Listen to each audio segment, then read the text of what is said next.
ठीक। Good morning student, मैं हूं डॉक्टर नीतीश शर्मा। बेटा, बहुत सारे बच्चे मुझसे आजकल ये पूछ रहे हैं कि नीट 2026 की काउंसलिंग कब से स्टार्ट है। तो सबसे पहले तो मैं आपको ये बता दूं कि एमसीआई के अकॉर्डिंगली नीट की काउंसलिंग जो है, नीट 2026 की काउंसलिंग जो है वो अगस्त के फर्स्ट वीक से स्टार्ट होगी। ठीक है, तो आप लोग एमसीआई की साइट पे विजिट करते रहेंगे तो आपको आइडिया लग जाएगा।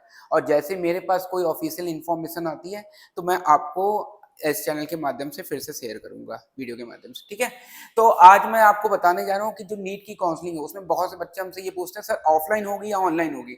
तो सबसे पहले बात आप समझ के रखिएगा, ये बेसिकली जो है ऑनलाइन रहती है, कोई भी ऑफलाइन नहीं रहेगी। अगर आपको कोई कंफ्यूज करता है कि नीट की काउंसलिंग ऑफलाइन रहेगी, तो बिल्कुल भी नहीं। नीट का टोटल प्रोसेस जहां तक सीट अलॉटमेंट जब तक नहीं हो जाता है तब तक ये पूरा का पूरा प्रोसेस जो रहेगा वो ऑनलाइन रहेगा।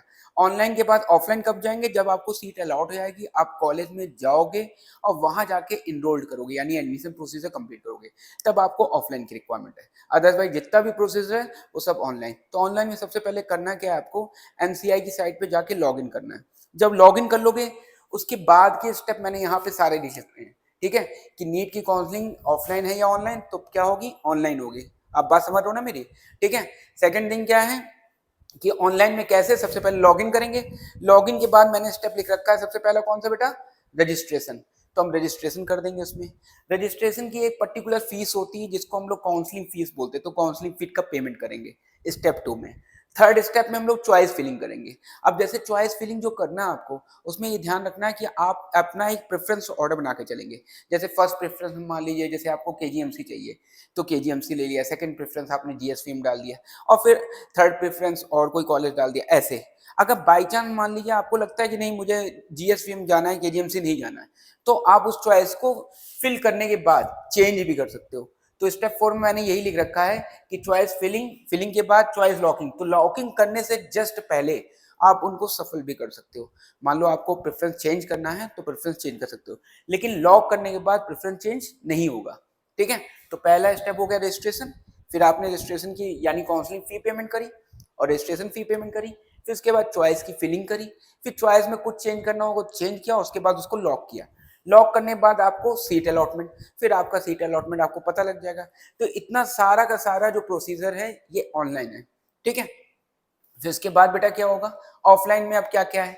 जैसे आपको सीट अलॉट होगी, मान लीजिए किसी कॉलेज, मान लीजिए केजीएमसी में आपको सीट अलॉट होगी, तब आपको क्या क्या करना है। तब सारा प्रोसीजर ऑफलाइन है। तो उसमें सबसे पहले क्या करना है, अगर आपको सीट मिल जाती है तो आप जो भी अलॉटेड मेडिकल कॉलेज रहेगा वहां आप जाओगे। वहां जाके अपने जितने भी ओरिजिनल डॉक्यूमेंट्स है, 10th 12th की मार्कशीट, एडमिट कार्ड, एनटीए द्वारा आपको दिए गई मार्कशीट, ये सारे की सारी चीजों को लेके जाओगे ओरिजिनल फॉर्म में। ठीक है, फोटोकॉपी नहीं, ओरिजिनल। ठीक, फिर इसके बाद आप जो भी कंप्लीट करेंगे एडमिशन फॉर्मेलिटीज यानी फोटोग्राफ वगैरह लेके जाएंगे, फीस सबमिशन, ये सब चीज आप कर लेंगे। फिर इसके बाद आप कॉलेज की फीस को सबमिट कर देंगे।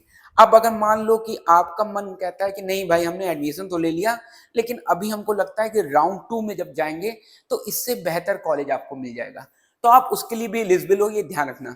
तो मैंने यहाँ पे लिख रखा है कि if you are not take admission in this college, ठीक, then you are free to upgrade college in next round. मतलब आपको कॉलेज मिल गया लेकिन आपको फिर भी अपग्रेड करना है तो आप विलिंगली अपग्रेड कर सकते हो इन राउंड 2। ठीक है, तो ये तो सारा का सारा प्रोसीजर था कि कैसे आप काउंसलिंग में पार्टिसिपेट करेंगे। तो अगर आपको कोई कंफ्यूजन होगा तो आप मुझे मैसेज बॉक्स में मैसेज करके पूछ सकते हैं। Thank you very much.